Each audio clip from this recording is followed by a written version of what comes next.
Je vous salue tous bien-aimés dans le Seigneur et je bénis notre Dieu pour cette grâce, cette faveur qu'il nous accorde encore en ce jour de pouvoir partager sa parole. Nous allons aujourd'hui parler d'un thème que nous intitulons comme suit « C'est quoi la vie ?» C'est quoi la vie? Bien-aimés, il est important, que nous puissions comprendre c'est quoi la vie, afin de ne pas vivre en vain sur cette terre.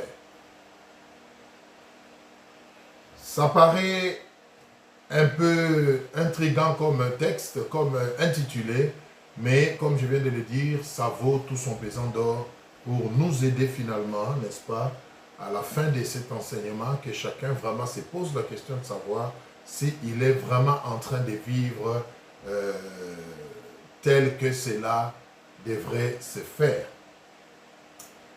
D'ores et déjà, nous disons que la vie n'est pas ce que le monde ou la société nous présente. La vie est bien plus que tout ce que nous croyons connaître, tout ce qui nous est miroité par la société. Pour le monde ou la société, en effet, vivre c'est quoi? C'est manger, c'est boire, c'est investir, c'est travailler, c'est se marier, gagner beaucoup d'argent, c'est taper une renommée, c'est faire un nom, étudier, avoir tous les grands diplômes possibles, marquer son époque, qu'on parle de nous, s'acheter des maisons, des voitures,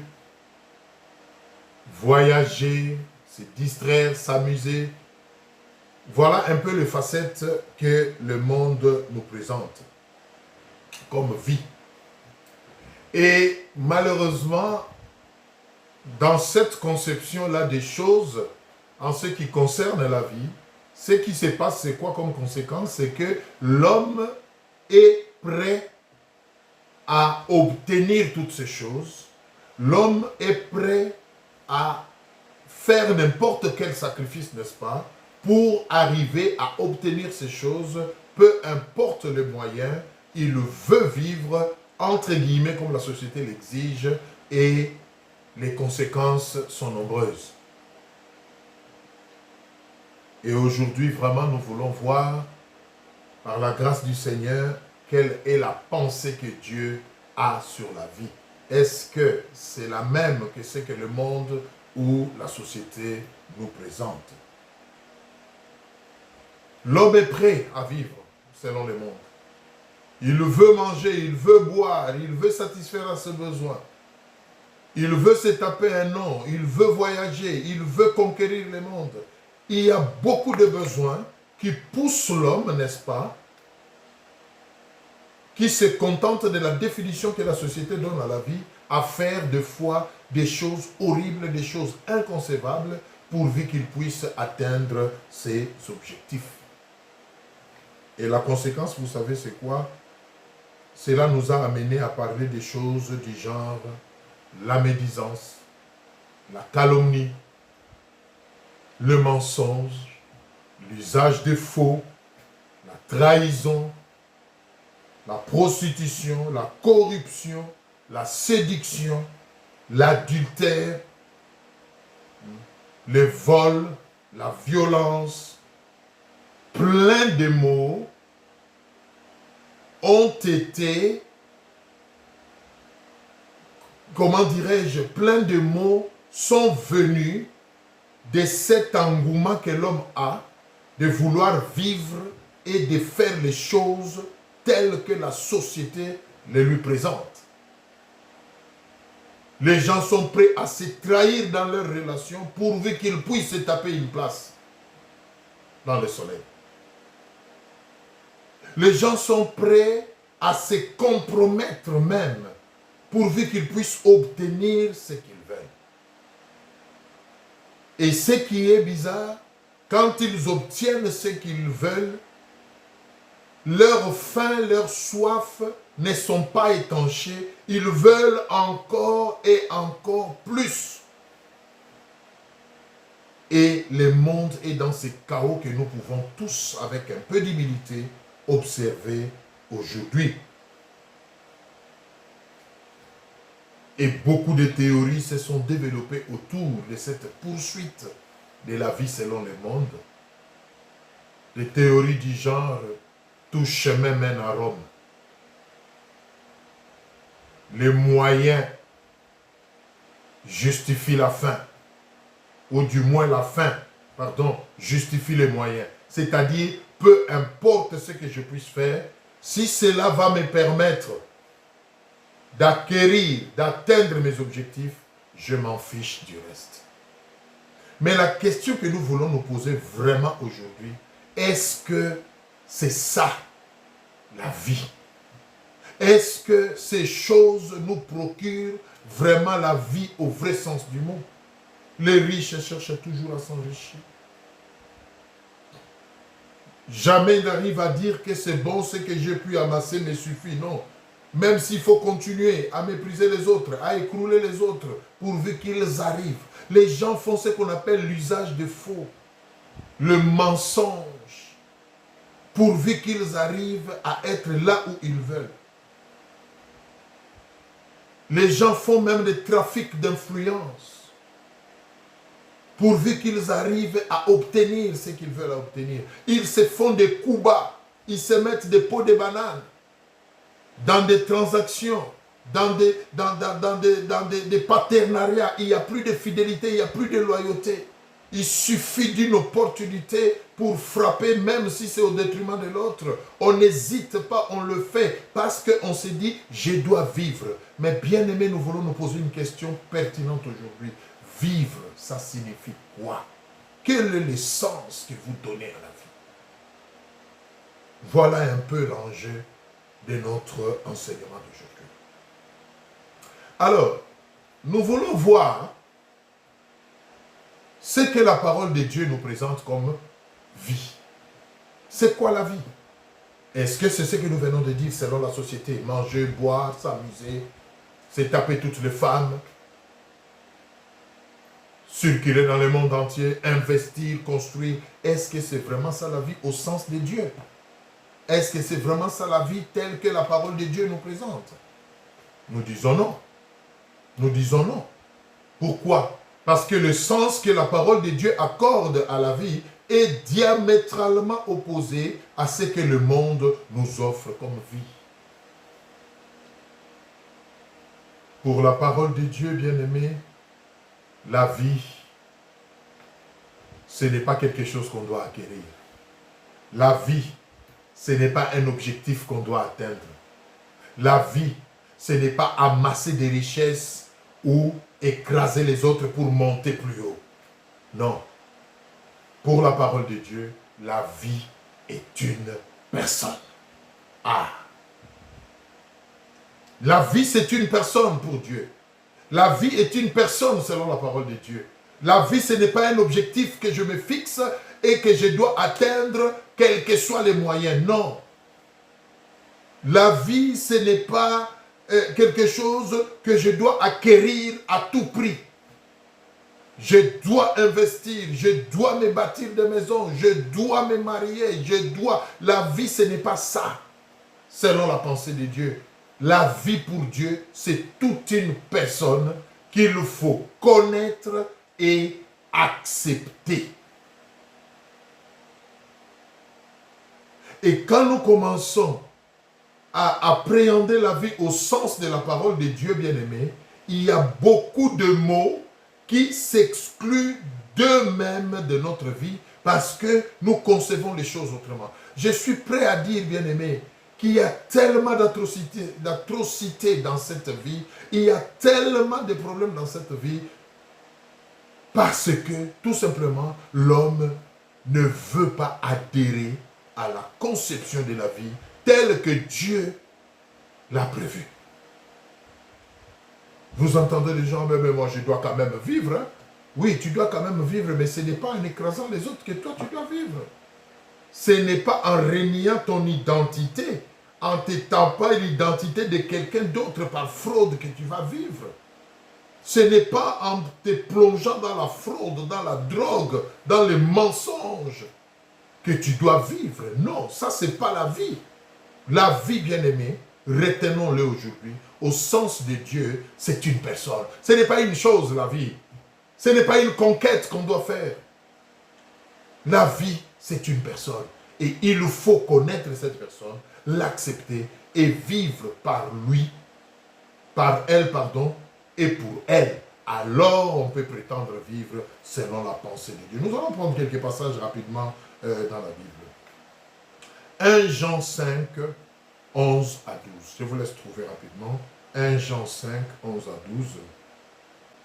J'espère que vous avez trouvé 1 Jean 5, 11 à 12. Écoutez.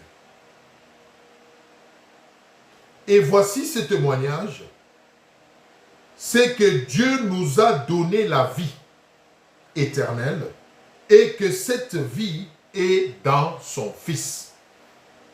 Celui qui a le Fils a la vie.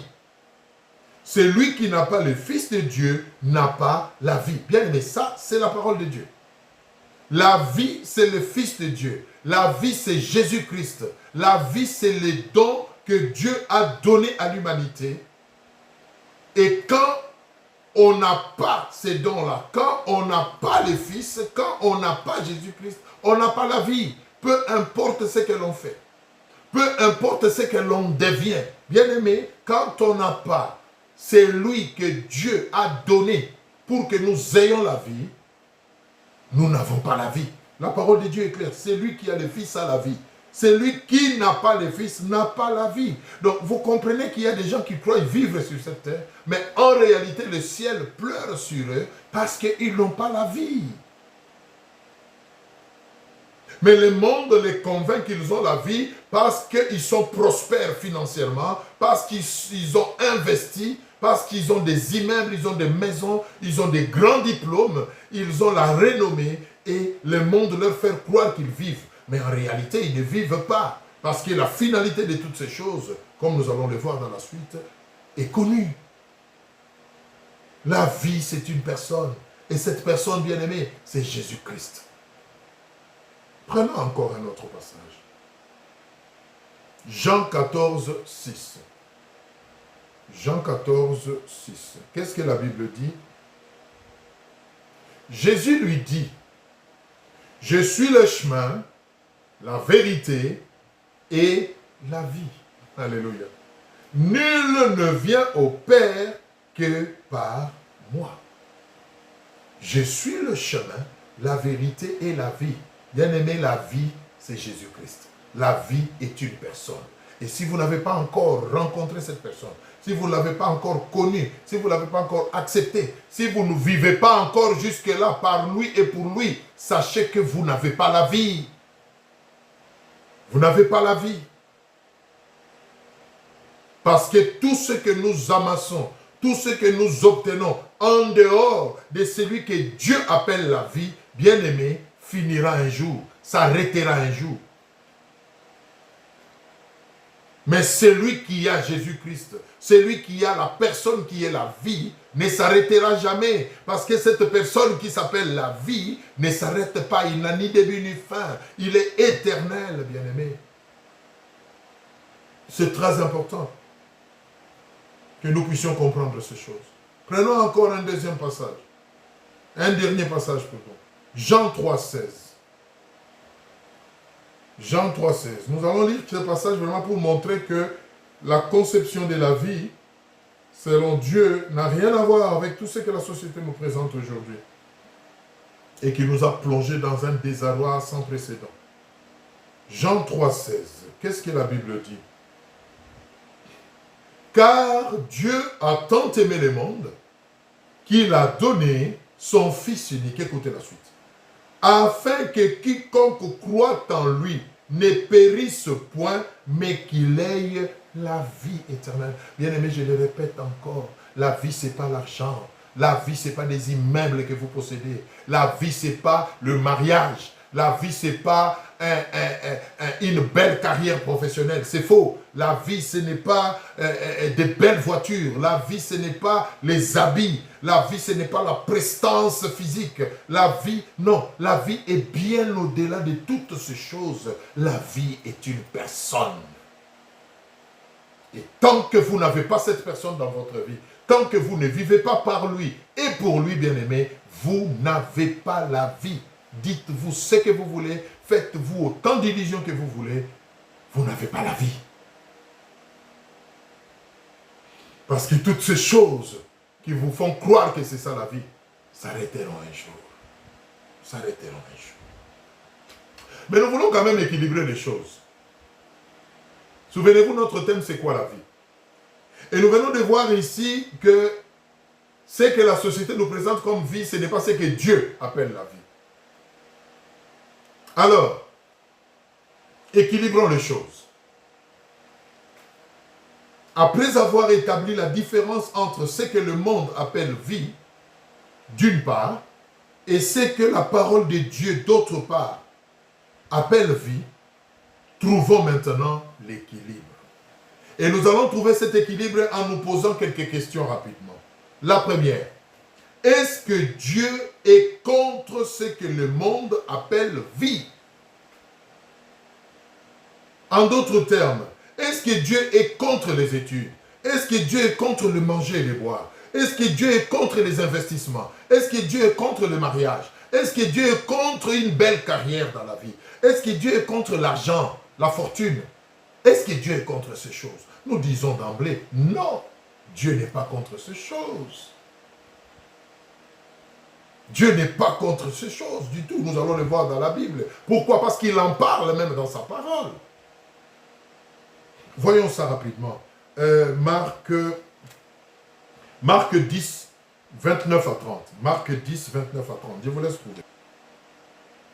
Jésus répondit, je vous l'ai dit en vérité, il n'est personne qui, ayant quitté à cause de moi et à cause de la bonne nouvelle, sa maison, ou ses frères, ou ses sœurs, ou sa mère, ou son père, ou ses enfants, ou ses terres, ne reçoivent au centuple présentement dans ce siècle-ci, c'est-à-dire sur la terre, de maisons, de frères, des sœurs, des mères, des enfants et des terres. Les terres ici, c'est l'image des richesses.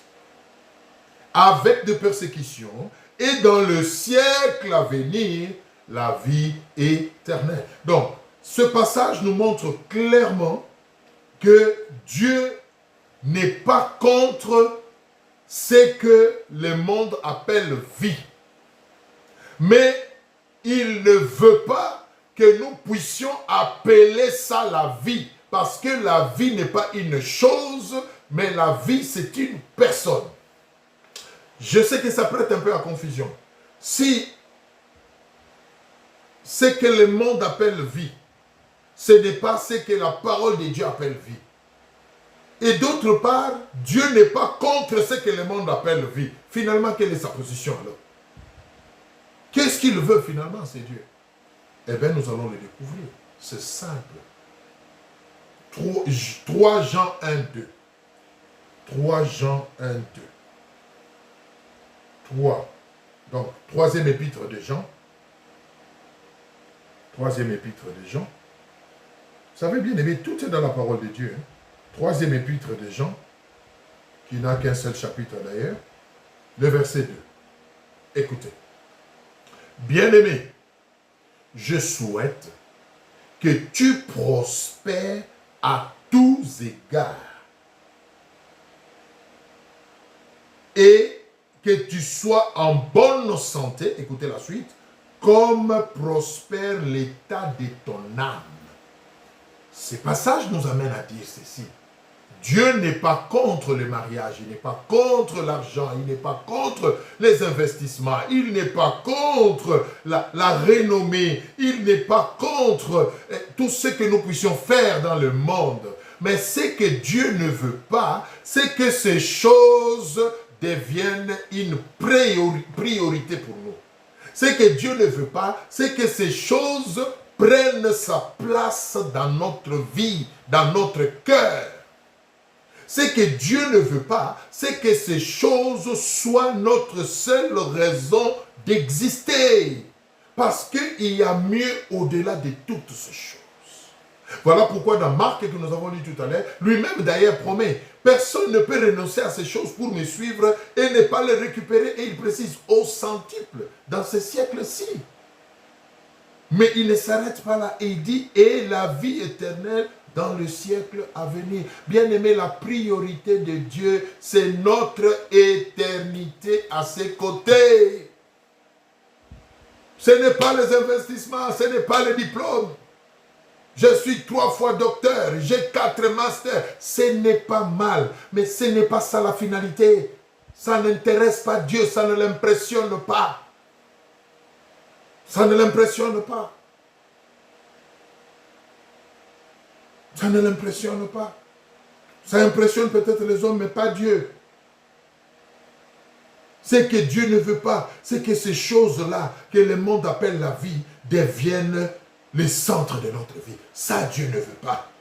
Que ces choses soient la priorité de notre vie. Ça, Dieu ne veut pas. Que ces choses prennent sa place dans notre vie. Ça, Dieu ne veut pas. Il ne veut pas. Et pour cette raison, ne soyons donc pas prêts à faire n'importe quoi pour gagner ces choses. Bien-aimé, ne sois pas prêt à faire n'importe quoi.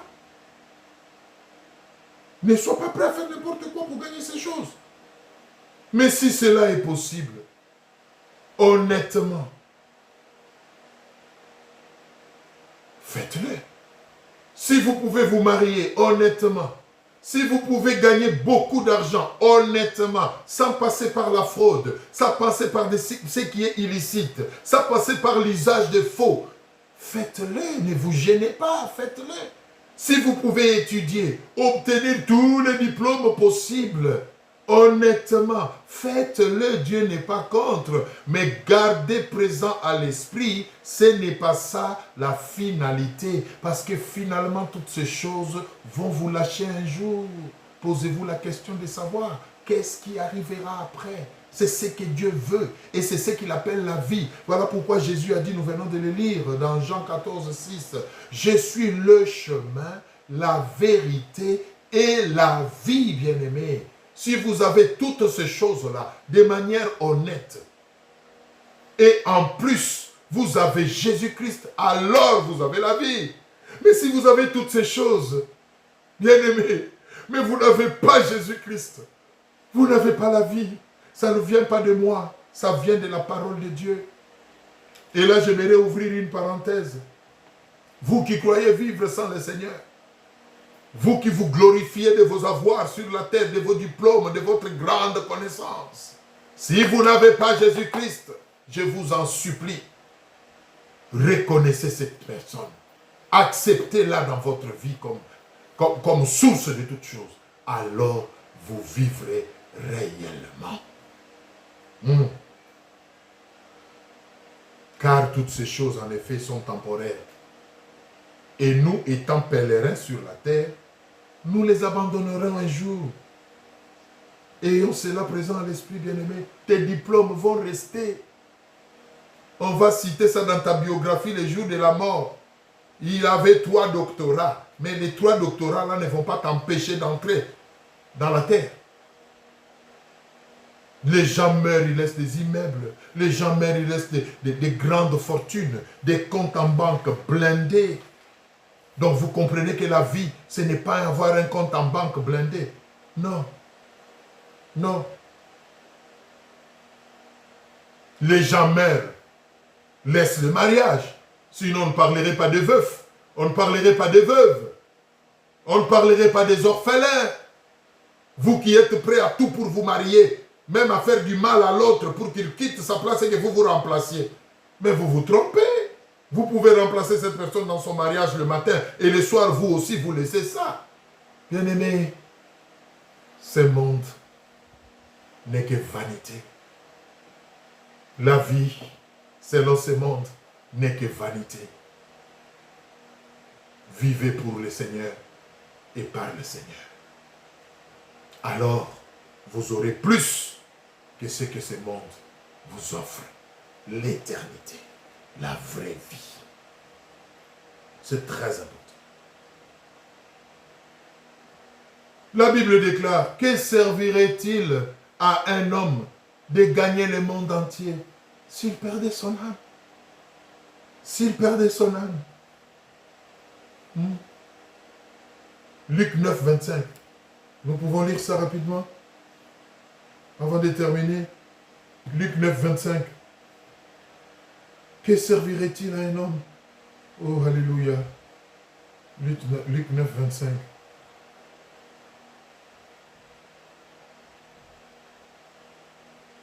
Et que servirait-il à un homme de gagner tout le monde s'il détruisait ou s'il se perdait lui-même? Alléluia. Bien-aimé, ce monde est en train de passer, ainsi que tout ce qu'il propose. La vie, c'est une personne. Et cette personne a un nom, c'est Jésus-Christ de Nazareth. Cherchez-le. Connaissez cette personne. Acceptez-la dans votre vie. Apocalypse 3, 20, la Bible dit, voici je me tiens à la porte et je frappe.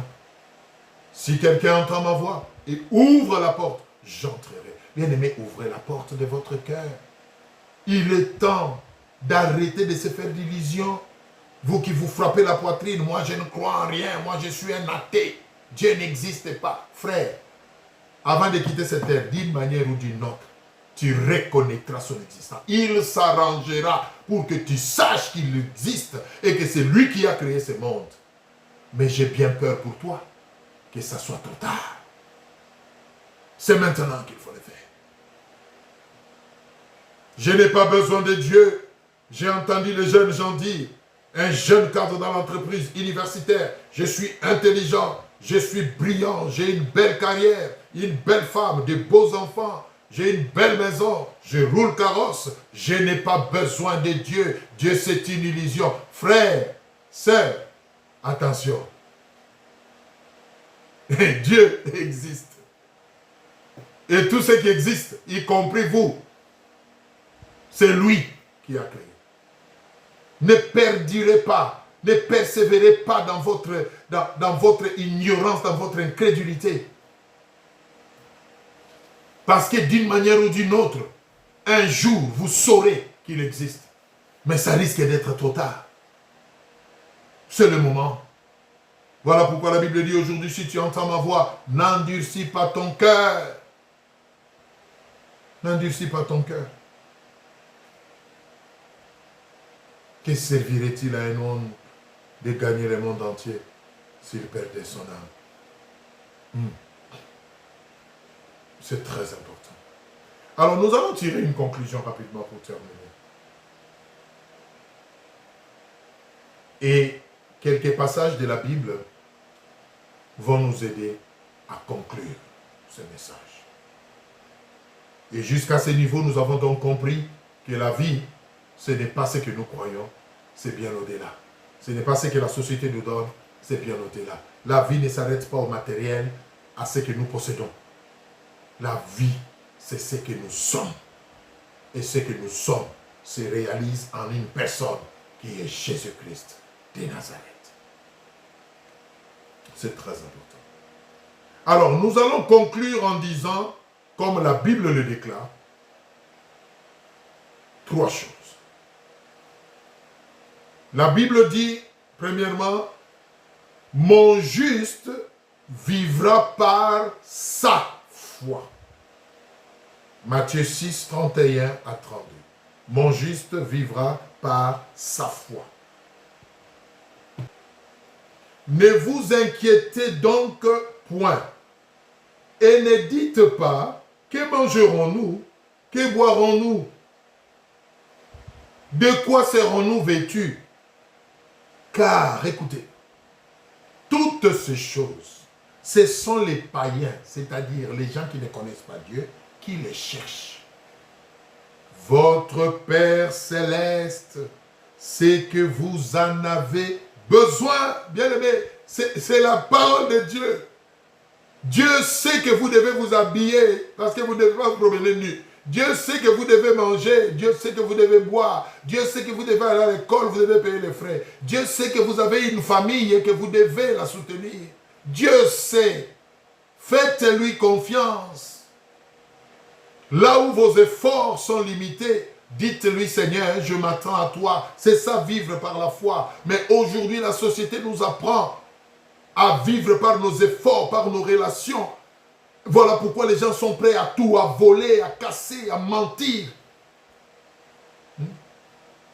Les gens sont prêts même à changer d'identité, à usurper les identités pour bénéficier de quelques avantages, pourvu qu'ils puissent vivre. Alors que la parole de Dieu dit, Dieu sait, Dieu connaît vos besoins, faites-lui confiance.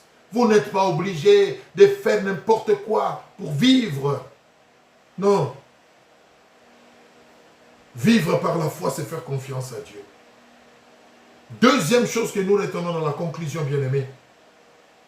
Cherchons premièrement le royaume de Dieu et sa justice.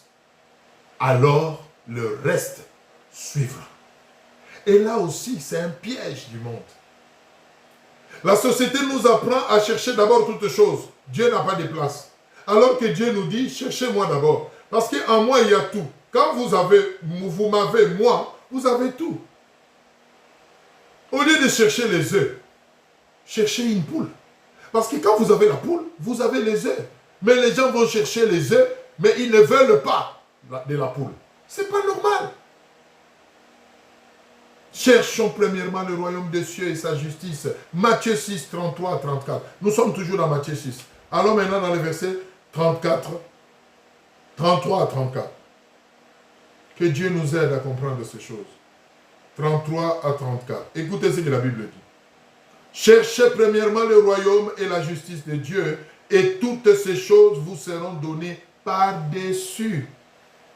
Ne vous inquiétez donc pas du lendemain, car le lendemain aura soin de lui-même. À chaque jour suffit sa peine. Bien-aimé, c'est la parole de Dieu.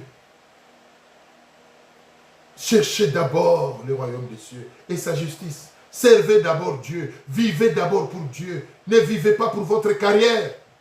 Ne vivez pas pour l'argent. Ne vivez pas pour des maisons, pour des voitures. Il y a des gens qui sont prêts même à tuer pour avoir une belle voiture, à tuer pour avoir un téléphone de qualité. Bien-aimé, ça c'est ignorer c'est quoi la vie. La vie, ce n'est pas toutes ces choses. Cherchez Dieu et en échange, Dieu vous assurera le reste. C'est très important.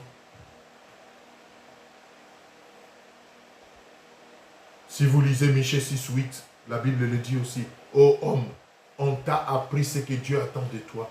C'est que tu pratiques la justice, que tu aimes la miséricorde et que tu vives humblement avec ton Dieu. Vivre humblement avec son Dieu, c'est le contentement. Contente-toi de ce que Dieu permet que tu puisses avoir et fais-lui confiance pour combler tout ce qui n'est pas, tout ce qui manque. Mais les gens sont prêts à voler. Les gens n'ont plus de vie de famille. Il travaille du matin au soir. Il a 4 et 5 contrats. Il est dans des deals illicites, dans des trafics d'organes humains, dans des trafics de la drogue. Les gens sont dans les mensonges, dans l'usage des faux. Ils changent des identités. Les gens mentent comme ils respirent, pourvu qu'ils puissent vivre à l'étranger, parce qu'ils croient que la vie c'est vivre à l'étranger. Qui vous a dit ça? Qui vous a dit que la vie c'est à l'étranger? La vie, c'est Jésus-Christ. Quand vous avez Jésus-Christ, même dans le désert, vous vivrez. Il vous donnera de l'eau dans le désert. Alléluia. Il vous donnera votre pain dans le désert. Et enfin, pour terminer, faisons toutes choses pour la gloire de Dieu et dans la sanctification avec une conscience tranquille. Ah! Tu veux te marier, tu veux travailler, tu veux étudier, acquérir tous les diplômes. Fais-le pour la gloire de Dieu et dans la sanctification avec une conscience qui ne t'accuse pas. Vous savez ce que la Bible dit, j'aime. Hein? La Bible dit ceci dans Proverbe. Mieux vaut peu avec la paix que l'abondance avec une conscience qui nous accuse. Toi qui te glorifies de ta richesse, est-ce que dans ta conscience tu es tranquille? Comment est-ce que tu as pu acquérir cette richesse? Toi qui te glorifies de ton mariage, comment est-ce que tu es arrivé là dans ce mariage? Est-ce que ta conscience ne te reproche de rien? Ne faites rien aussi longtemps que votre conscience vous accuse. La Bible dit c'est la bénédiction de l'Éternel qui enrichit et il ne l'a fait accompagner d'aucun chagrin. Soyez sûr que tout ce que vous faites, c'est dans la justice, c'est dans l'honnêteté, c'est dans la crainte de Dieu et pour la gloire de Dieu. Et que votre conscience est tranquille. Alors, vous trouverez grâce aux yeux de Dieu et vous aurez la vie véritable. Psaume 34, 12 à 14. Et nous terminons. Psaume 34, 12 à 14 est notre dernier passage pour conclure. Notre thème bien-aimé, c'est quoi la vie? La vie, c'est Jésus-Christ. La vie, c'est Dieu dans nos cœurs. Psaume 34, 12 à 14, et nous terminons par là. Écoutez ce que la Bible dit. Psaume 34, 12 à 14.